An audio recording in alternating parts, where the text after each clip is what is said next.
My name is Joyce Agik. I'm Jackson Munayo. My name is Siama Abbas. My name is Philip Okwangiro. My name is Naomi Akot. Okay, my name is Gaetano Musumba. Yeah, my name is Lucy Tengeye. Yeah, my name is Sophia Yega. My name is Loltwa John.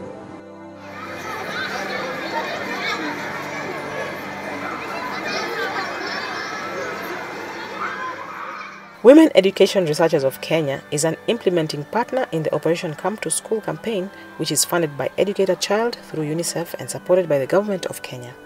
This unique partnership set out to bring 20,000 out-of-school children in Nairobi County back to school and retain them by June 2018. This was to ensure that they complete the learning cycle for primary school and make the transition into secondary school. The Operation Come to School project was rolled out in 8 sub-counties, targeting 350 public primary schools and selected alternative provision of basic education and training institutions in Embakasi, Starehe, Kamukunji, Makadara, Mathare, Kasarani, Westlands and Dagoretti. To ensure the retention of 20,000 out-of-school children, 50% of them girls, the Women Education Researchers of Kenya set out to build the capacity and sensitize the local communities as well as education officials at both national and county levels, boards of management and the children themselves to mount vigorous sustained enrollment and attendance drives. Through the project, UNICEF branded back-to-school kits were distributed to the neediest children to facilitate and motivate school enrollment. Partial scholarships were also availed for the most vulnerable children.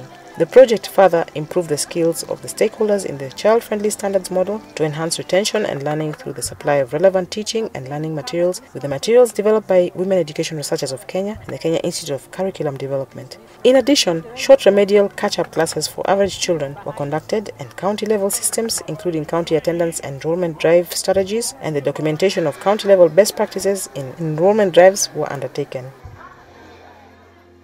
As a women's organization and as a professional organization, our interest is not only to get the children into school, but to get them to school and ensure that they are learning and that they are retained and that they transit from one level to the other. So for us, as an organization, Operation Come Back to School goes beyond what probably the expectation of the donor is, because we want to see that the children are retained, that they are learning, and that they are transit to the different level. This initiative is critical in terms of giving work a platform to make a contribution towards what will be realizing the right, the very, very cardinal and important right to all the children. So for us, it's a critical opportunity that we could make a contribution in terms of providing the infrastructure through which the innovative approaches will be realized. As a research organization, we pride ourselves in exploring different methodologies, particularly around action research on what is it that will work in solving the challenges in education that are available, considering that our background is mostly research, but even more so linking this research to advocacy. According to the 2009 Kenya Household Population Census, an estimated 1.9 million primary school children aged 6 to 13 years and 2.7 million children aged 14 to 17 years were out of school. Some of the barriers and bottlenecks that perpetuate this phenomenon become more pronounced during the period of adolescence and manifested particularly in the high inequalities witnessed in girls' access to education and the dropout rates from primary school. Education officials estimate that 20% of boys and girls leave school after primary class 7 and another 20% between primary and secondary school.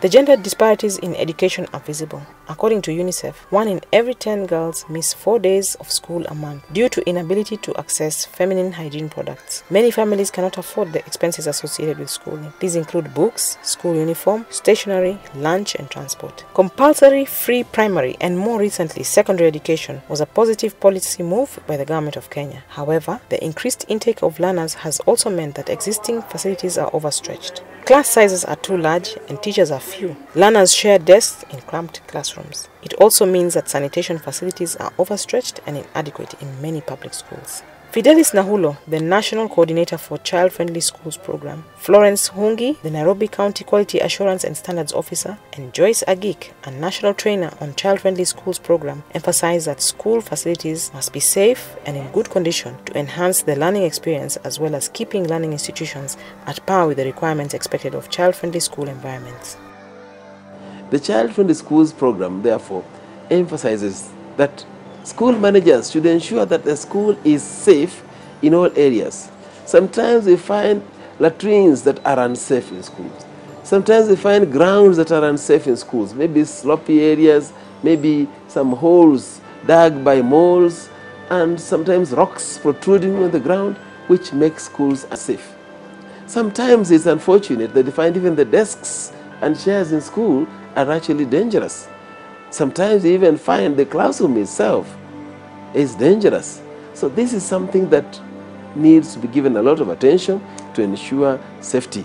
A child-friendly environment is an environment where the child feels at home, feels comfortable, is able to feel free to express themselves, to get the expected, self space, adequate lighting, adequate air, ventilation, adequate sanitation, play field where children can go and play and get physical a little, and now the teacher delivery, the teacher's system of delivery should also be child friendly. So if they're delivering and they're friendly to the children, then the children will feel it is a friendly environment and they get motivated to continue being in school. To talk about child-friendly school is a school whereby all children are accepted regardless of their age, gender or religious affiliation. And here we take children not as students, but we take them as our work. So when we train children, we use interactive methodologies of teaching, like the one that I was using. And in interactive methodologies of teaching, the teacher becomes the facilitator and children take charge of their learning. Stick them on your paper, stick them. The UNICEF Water, Sanitation and Health Strategy was adopted to improve the sanitation conditions in support of school hygiene and as a means of boosting school attendance, especially for girls. As an important component in enhancing children's attention in school, the Operation Come to School has focused on the renovation of vital structures in targeted schools. These facilities include classrooms, ablution blocks, as well as the provision of UNICEF school kits, comprising stationery, sanitary items, including soaps, lotions, and sanitary pads for preteens and teenagers among the girls to support their personal hygiene. The teenage boys' pack includes soap and lotion.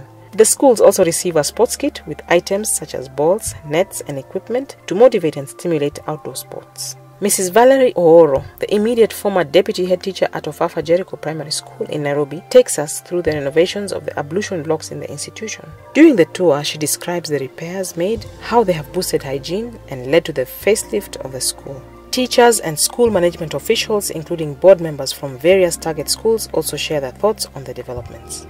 Before UNICEF came up, we didn't have these sinks. So they came, they put the sinks for us. And as the headmistress had told you, the only problem that we have is water. That is why we don't have running water. And then they also renovated the doors. The doors, which we didn't have. If anything, they were there but very loose and weak. So they renovated all the doors for the toilets, and even they put up the cisterns for us, because the ones that were there had been broken by the pupils. So they put up the new cisterns, they renovated the doors and painted, they even painted the walls. And that is why it's looking the way it is now. Our toilets were at a very pathetic state. Yeah, there was none which could be drained out. There were blockage, and even the sewer lines had openings which were very dangerous to everybody's life. But the works made it. The renovation has made the place so beautiful and so conducive. Kabla vyoo vikarabatiwe, vilikuwa katika hali sio ya kupendeza. Vilikuwa watoto, kama kuna wale watoto walemavu hawangeweza kutumia hizo vyoo kwa sababu hawakuwa wamejengewa zao. Lakini hao wafadhili walivyokuja, waliwajengea, zilikuwa mzuri, wakawa sasa wako kwa njia yenye ambao wanaweza kuitumia kwa hali nzuri. We were able to visit the WAKE office, and also Educate the Child organization, who actually had our plea and they accepted to come in and assist. And so far, they have actually assisted us in rehabilitating the existing toilets. We have about 52 units. We want to thank you for recent innovation of our 52 toilets. Indeed, we had a lot of problem with the toilets because more often, or almost every time, our children complain of severe diarrhea. And we realized that it was because of lack of moving water. Because we did after a child going, after he or she has gone to the toilet, has to wash his or her hands. So we did not have running taps, but currently we are having them, and also we have painted the toilets. I think that will go a long way in mitigating stomach problem. That project was very good. The one that you did, you renovated for us, and they are functional. If we go to the old ones and now we renovate, at least it will solve our problems. Because you get the challenges that we have is that you get the children come to school, some won't like to go to the toilets because they are dirty, and they stay like that. That affects their learning, because if you are going to go to the toilet at home because they fear that the toilets are bad, that child cannot learn well. It has really improved, especially for the lower, because you know when the toilets are dirty, these children can even fall. So when there is water and they are clean, then it becomes safe for them. It is safe, both hygienically and also their physical safety. It is guaranteed. In fact, the classes were in a pathetic state. The floor was not there. In fact, for the children to sweep, they had to pour water first because the place was so dusty. The floor was totally not there. The louvers were not there. Everything was pathetic. And if you look at the two classes, they are very beautiful. Now with that population which is increasing, we have challenges building the classes. And I think I should thank WAC for helping us to establish the classes. And it's true we need to collaborate with them because the number is still swelling. This year, we have admitted 120 new pupils. So I would request WAC to continue working with us, help us establish more classes so that we can accommodate the increasing number of pupils. We really appreciate the work that they are doing, but we still need them to come in to assist, especially in the construction of the classrooms. With the free primary education, the population has doubled or even tripled, but the major problem here now is the classrooms. When these children came here, as we opened and they found their classes had been painted, they had been renovated, you should have seen the joy on their faces. They were very happy, and even now they don't want to go home because of the good environment, which they don't find anywhere else. Our toilets are not enough to accommodate the 1650 children. Structures are there, but they are not fully renovated. We have structures, but in bad shape. So if we can get someone who can come on board and assist us renovate the toilets, we will be at place. Users of the revamped classrooms and latrines in different schools narrate their renewed experiences with the rehabilitated structures. They were not like that because they were dirty, and because at now, if you go, you can see them, they are very clean. Yes, but the main problem we have is water. If you can get water, it is very good. The toilets here, I can say they are good, but sometimes the kids really dirtify it. But us, as big pupils, we go and take water and pure it. Now I can say that the toilets are really good. Before we got the new toilets, the environment was not that good. The smelling, it was just horrifying. Our new toilets has helped us in many ways, such as from waterborne diseases such as cholera, and typhoids, those kind of diseases. As you can see, there is water that we can wash our hands after helping ourselves from our toilet. I can say thank you to the people who made our washroom because they were very untidy, they were very dirty, the sewage were broken up, and when visitors could come here, our head teacher could feel very uncomfortable.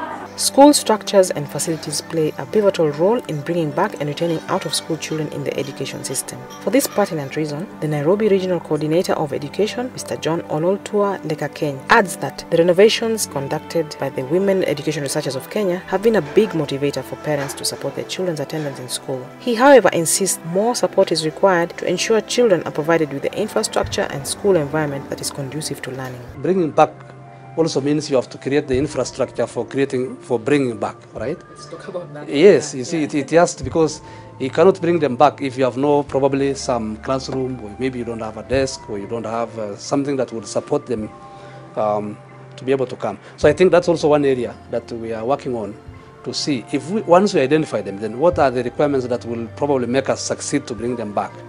And probably this is an area that may need more stakeholder participation and more support, even other than just Women Education Researchers of Kenya and UNICEF. It might require even many other organizations. Some of these children may require uniform, they may require other needs, and therefore, though Women Education Researchers of Kenya and UNICEF have done very well partnering with us, I believe this is an area that still requires more support. The renovations have proved to be a major landmark in the Operation Come to School project. Women Education Researchers of Kenya officers Lucy Tengeye and Diana Gaturi discuss how the rehabilitation component has influenced the entire campaign. The Women Education Researchers of Kenya were also able to keep track of the enrolled children's continuity and schooling status. When we look at the attendance of girls, and according to our findings and research, we found out that even UNICEF found out that most of our girls do not attend classes and school during their menstrual period. So, and the only way to at least work out on that challenge is to make sure that these girls are supplied with sanitary towels so that they can be able to attend school and compete with the rest of their counterpart, that is the boys at the same level. Now, the other thing that we have been able to achieve so far is renovations. We have been able to renovate 99 blocks, toilet blocks, latrines blocks, and 6 classes in 6 schools. The project has been able to target the schools that have the poorest of status toilets and classrooms through renovation and rehabilitation. The project has been able to distribute the out-of-school children with the back-to-school kits in 313 target schools out of the 448, which are yet to receive, and out of which 9,155 out-of-school children who have enrolled back to school have benefited. With the influx of migrants from rural to urban centers, Nairobi's informal settlements grapple with numerous facets of poverty and marginalization. It is in these environments that alternative provision of basic education and training institutions, also known as APBET institutions, thrive as viable options in response to the educational needs of children, youths and adults unable to access formal educational institutions. Notably, Operation Come to School is being implemented in 448 target schools, of which 412 are APBET institutions. Charles Huruma, the National Chair of APBET Complementary School Association of Kenya, touches on the growth and challenges of schools in Nairobi's informal settlements. APBET definitely means alternative provisions of basic education and training. The 90% or the 80% of APBET schools are found in the informal settlement. The alternative about these schools is just the infrastructure, that they are not measuring the standard already set for registration. That is the alternative. And the other alternative is that where the public schools, where the ministry cannot have access to put public schools, e.g. Kibera, some of where APBET schools are situated, the public schools cannot be there because of the standardization of coming up with the public schools. Although the 2010 Constitution of Kenya recognizes education as a right for every person, more interventions are required to ensure that vulnerable and out-of-school children are supported to return to and remain in school. This calls for strong partnerships among the various stakeholders to scale up current efforts and make them count.